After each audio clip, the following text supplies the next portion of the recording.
Magluluto po tayo ng beef stew. Meron na po tayo ditong beef na nilagyan natin ng harina. May sibuyas at bawang, celery, carrots, tomato, patatas, at bell pepper. Meron din po tayo nitong green peas. Hindi po yan sponsor. Tsaka po itong tomato paste. Yan po, lulutuin po natin yan. Ipa-fried ko pa po ito. Lagyan po natin ng butter. May konti na po itong mantika. At ipa-fried na po natin itong beef.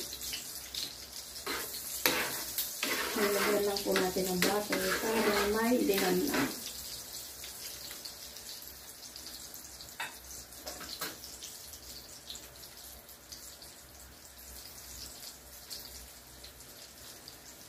Hindi ko po masyadong minipisan yung beef. Okay na po yan.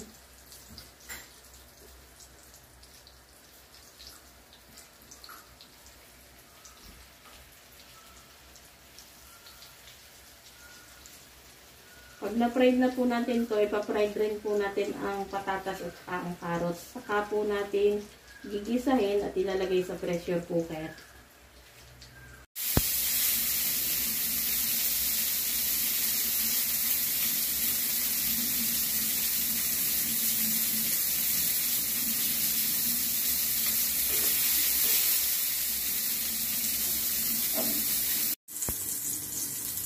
Isahin na po natin ang bawang.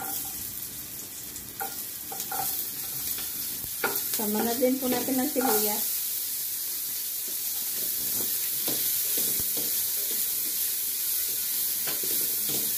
Konting-konting mantika lang din po ang pinag-isa natin.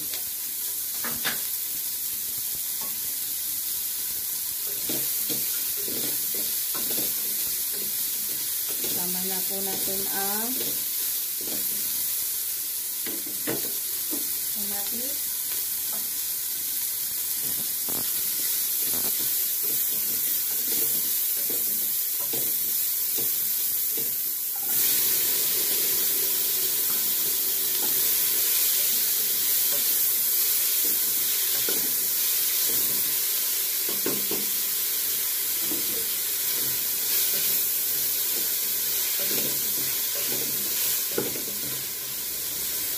Saka po natin ilagay ang beef. Lagyan na din po natin yung laurel. Tapos lalagyan po natin yan ng sabaw. Nilagyan na po natin ng sabaw. Dahil wala po tayong beef broth, lagyan na lang po natin ito. Beef cubes ang nilagay natin. At lalagyan din po natin ng paminta. Pantahan lang po.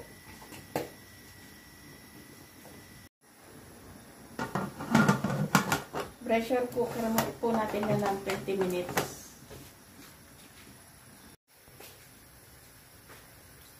Nilagyan po natin ng toyo.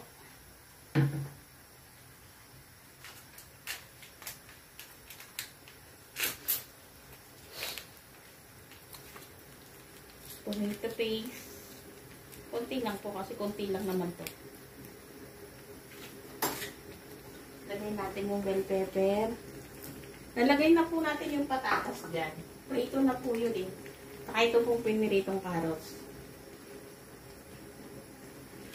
At ilagay po natin ang celery. Pinalambot ko na po ito sa pressure cooker.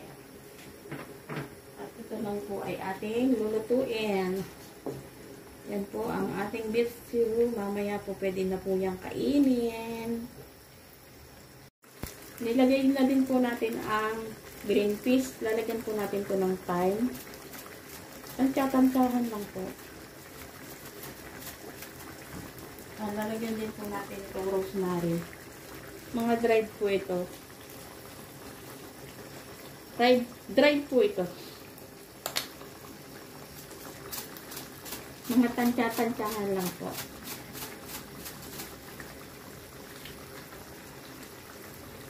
Ito na po, luto na po ang ating beef stew.